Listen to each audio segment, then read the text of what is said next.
Hello hello, कैसे पढ़ो तू? जिंदा बनी, अभी सांस चलता।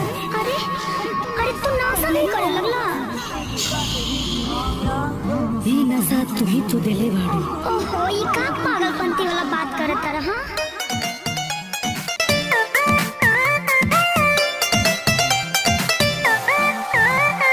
Mixed by Deepak Dilkash.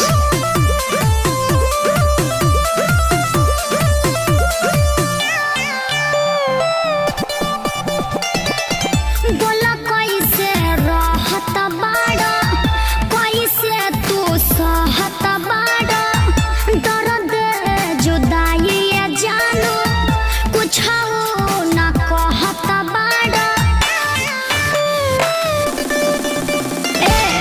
बोला कैसे रहत बाड़ा, कैसे तू सहत बाड़ा, दर्द जुदाई जानू कुछ न कहत बाड़ा। बोला कैसन बाटे तबीयत पानी?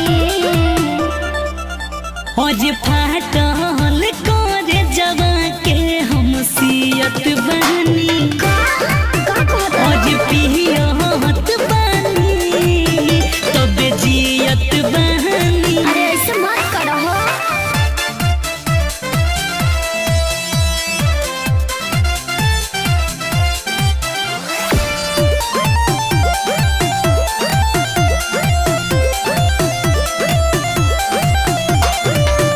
हम समझा के ओइनी, क्रिया धरा के ओइनी, रखी हम मना के अपन दिल के।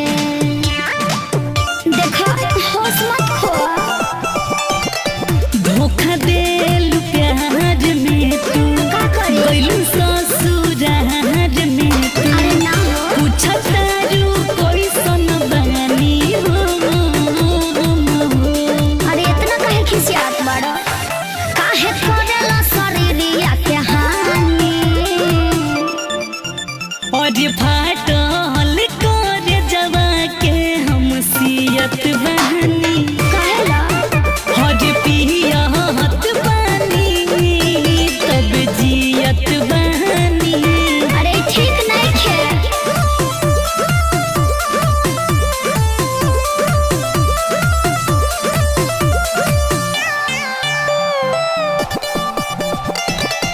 बुझ मजबूरी बाटे, तबहीनु दूरी बाटे, प्यार नहीं बाटे तोहसे कम हो। अरे विश्वास तो करो। चिंता अब का तू कैलू, ना हो। दिलवा तू तुरिए गइलू। का करती? रहो बलमुआ से तू मिल के। वो तो मजबूरी नु रहे। मनु अजय बच्चन ताओ तानी। हज फाटल करे जवा के सियत बनी, ये ठीक नहीं खपरत। हज पियत बनी तब जियत बनी। अरे जा यार, अब चली जा। अरे सब पगला गल बड़ा का, संभाला अपने आप के।